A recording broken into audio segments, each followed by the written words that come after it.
सांगतो मी तुम्हाला, जर साधारण कीर्तनकार ओळखू येत नाही, साधारण कीर्तनकार ओळखू येत नाही, तर खरा संत आणि खरा साधू कधी ओळखणार आहे?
आणि खऱ्या संताची व्याख्या कशी सांगितली महाराजांनी, नाही का?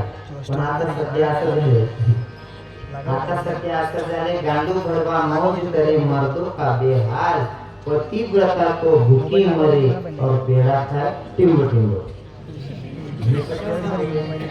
आपला अधिकार नाही एवढं बोलायचं, नाही का? हो, म्हणून सांगतो खरा संत सहज ओळखला जात नाही.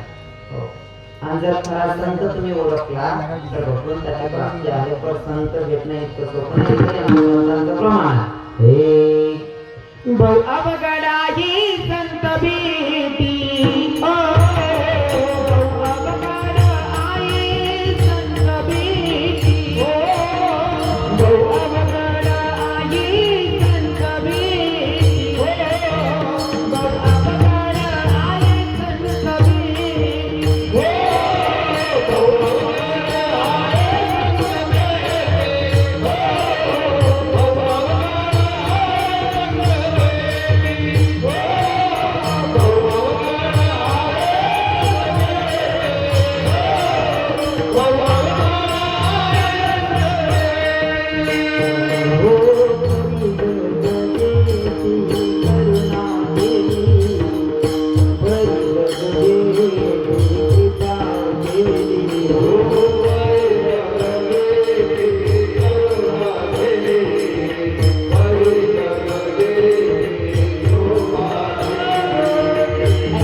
साधारण जीव ओळखू येत नाही, खरा संत कधी ओळखणार? जर आपल्या जीवनात खरा संत आला तर भगवंताची प्राप्ती व्हायला वेळ लागत नाही. हो, आता वाचनेत कोणी आकडा पहिल्या चरणावर कितला वाजणार? आपला कार्यक्रम कधी चालू आहे? 9:45 पंधरा सुरुवात बरोबर ना? 9:45 ते 11:15 पुन्हा 2 तास पुरावे जायचे. काय करू?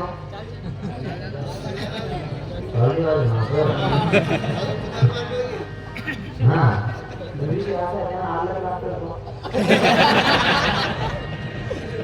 कारण महिन्याची पगार त्यापेक्षा पूर टाइमला जास्त भेटतो.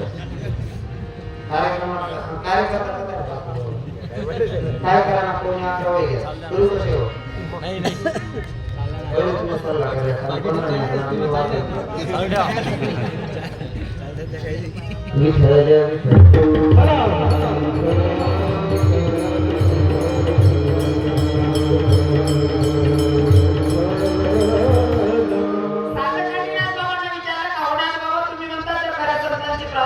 दर्शन झालं तर भगवंताची प्राप्ती होते. फक्त तुम्ही सांगतात म्हणून आम्ही विश्वास ठेवायचा का तुमच्यावर? कारण एका पुराव्यावर केस जिंकली जात नाही म्हणजे दुसरा तिसरा पुरावा पाहिजे. बरोबर आहे बाबा?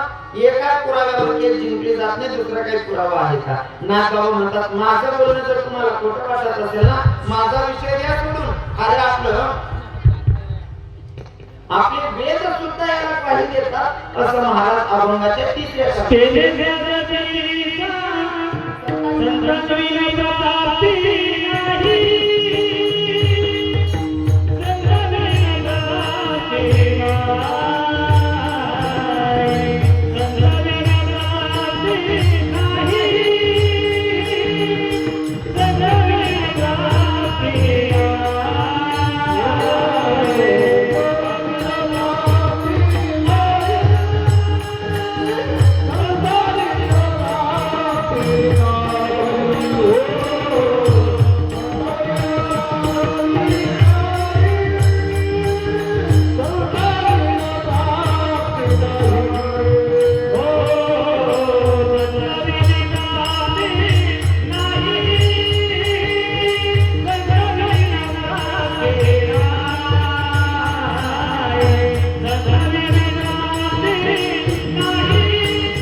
संताविना भगवंताची प्राप्ती नाही असं मी सांगतो. माझ्यावर जर विश्वास बसत नसेल तर ऐसे वेद देतील वाही. वेद सुद्धा पाहिजे तर जोपर्यंत तुमच्या जीवनामध्ये संत येत नाही तोपर्यंत भगवंताची प्राप्ती नाही. सांगू का तुम्हाला संतांच्या संगतीत राहण्याचा बेनिफिट काय असतो सांगतो. संतन के संग लागले, संतन के संग लागले वो तेरी अच्छी बनी. संतन के संग लागले वो तेरी अच्छी बनी.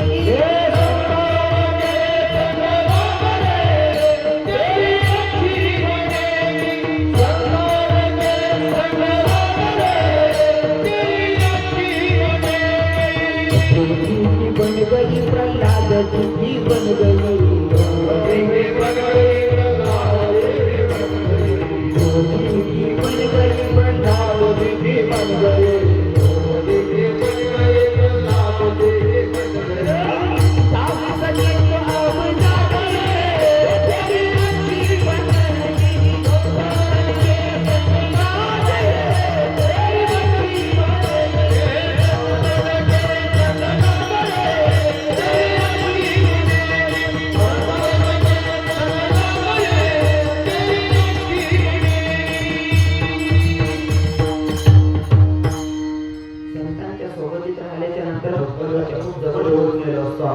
संतांच्या संगतीत असलं पाहिजे.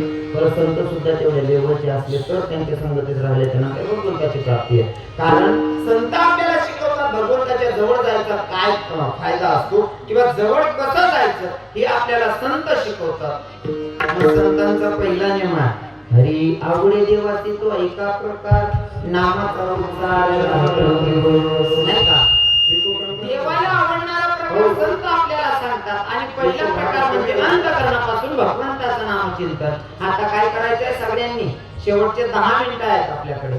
मला माहिती आहे 10 मिनिटं तुमले काय आहेत नसे तुमले पाहिजे ते मटेरियल बरोबर दिसून हा, फक्त आता काय करायचं अंतःकरणापासून सगळ्यांनी हाताने टाळी मुखाने नामचिंतन करायचं सर्वांनी भजन गायचं